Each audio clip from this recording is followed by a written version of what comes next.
السلام علیکم. نن بیا تاسو په خدمت کې حاضر شوم. نن هغه افراد محمدزوري چې کوم په سپیشل ایجوکیشن کې سبق ویل کېږي هغه لپاره دا ویډیو ډېر ضروري ده. بېشکه تاسو لپاره ضروري نه خو دا لازمي واورئ کېدای شي تاسو دا میسج هغې پورې ورسوئ.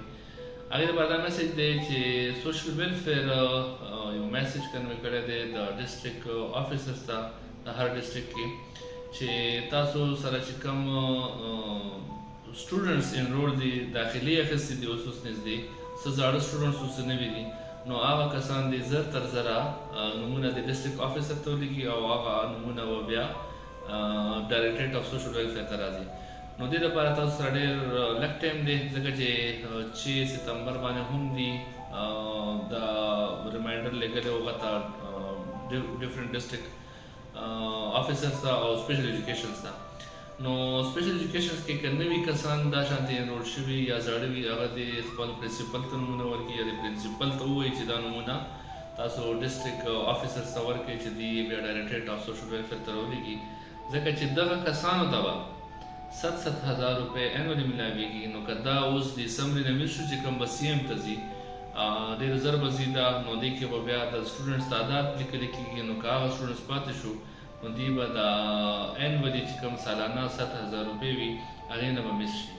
دې سره هغه سټوډنټ چې کوم څه نه څه قسم ډسیبلټي ده دا هغې ته تاسو ویلی هم شئ چې خپل سټوډنټس تاسو انرول کړئ په سپیشل ایجوکیشن کې هغې کتابونه هم فري ورکوئ سره سره هغې ټرانسپورټ هم ورکوي چې کوم ځای پورې د هغې سره وس وي او ورسره اوس 7,000 روپۍ هم ورکوي چې کم از کم دا خلک موټیویټ شي او خپل ماشومان هغې سکولونو ته راولي.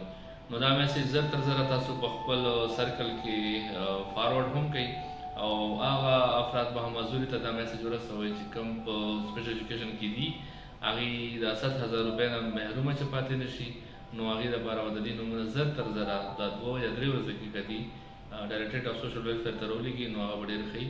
دې حوالې سره دا لیټر یې مونږ تاسو ته کولی شو چې دا تاسو په سکرین باندې ګورئ.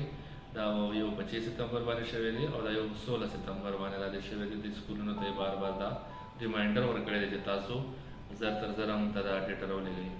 نو دا تاسو ټولو دپاره زموږ خواست دی چې دا میسج تاسو زیات نه زیات ملګرو پورې فارورډ کړئ چې دا میسج هغې ته ورسي او د پیسو نه محرومه پاتې نه شي او چې کومه سمري سی ایم ته ځي په هغې کې د دې نومونه راشي نو هغې مطابق به دې دپاره بجټ هم اپروو کېږي او دوی به د دې فیسیلیټي نه فیسیلیټیټ شي.